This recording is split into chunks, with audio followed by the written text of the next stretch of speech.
ലേ out finger placement എന്ന ഒരു chart ഞാൻ തയ്യാറാക്കി ഇട്ടിരുന്നു. അപ്പോൾ അതിൽ നിങ്ങളെല്ലാം പഠിച്ച് കാണുമെന്ന് ഞാൻ വിശ്വസിക്കുകയാണ്. പക്ഷേ ഇത് നല്ല ഒരു വിദ്യയാണ്. പിന്നെ അതേപോലെ തന്നെ ഇതെല്ലാം നിങ്ങൾ ചിട്ടയോടുകൂടി തന്നെ കാര്യങ്ങൾ ചെയ്യണം.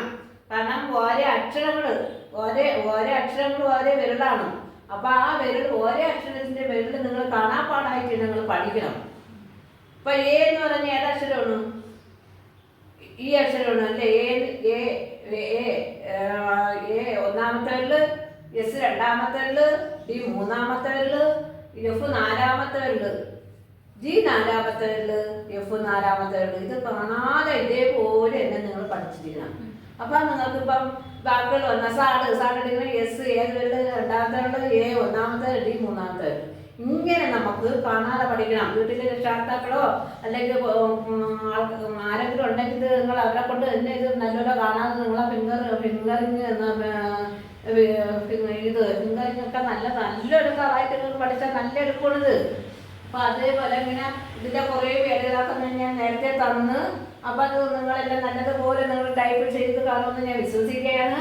അതേപോലെ കുറേ വേദകളായിപ്പോൾ ഞാൻ ഇതിലിട്ടിട്ടുണ്ട്. കുറച്ച് വേദനതായി ഈ ചാർട്ട് തയ്യാറാക്കി ഇട്ടിട്ടുണ്ട്. അത് നിങ്ങൾ അടിക്കണം. അടിക്കാതിരിക്കലും പിന്നെ കമ്പ്യൂട്ടർ ഒരു പക്ഷേ കീബോർഡ് കിട്ടുമെങ്കിൽ കീബോർഡിൽ തന്നെ നിങ്ങൾ പ്രാക്ടീസ് ചെയ്യണം. കാരണം ഇത് കൊച്ചു കുട്ടികൾക്ക് വരെ ഇംഗ്ലീഷ് അക്ഷരങ്ങൾ മനസ്സിലാക്കുന്നതിനും അതിൻ്റെ വേർഡുകളൊക്കെ നല്ലൊരു പഠിച്ചെടുക്കുന്നതിന് വേണ്ടി ഇത് ഉപയോഗിക്കുന്ന ഒരു സബ്ജക്റ്റാണ്. പിന്നെ അതാണ്. പിന്നെ അതുപോലെ തന്നെ കീബോർഡിൽ ഈ ടൈപ്പ് റൈറ്റിംഗ് കീബോർഡിൽ കമ്പ്യൂട്ടർ കീബോർഡ് ഞാൻ പ്രാക്ടീസ് തന്നിട്ടുണ്ട്.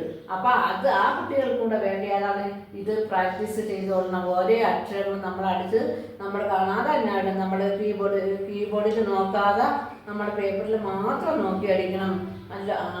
നല്ലപോലെ അടിച്ച് പ്രാക്ടീസായിട്ട് ഇനി ഒരാഴ്ച കഴിഞ്ഞതിന് ശേഷം ഞാൻ വീണ്ടും നിങ്ങളെ മുമ്പിൽ ഞാൻ വരും. അപ്പോൾ അതുകൊണ്ട് നല്ലതുപോലെ പഠിച്ച് പ്രാക്ടീസ് ആയിരിക്കും എന്ന് വിശ്വസിക്കുന്നു.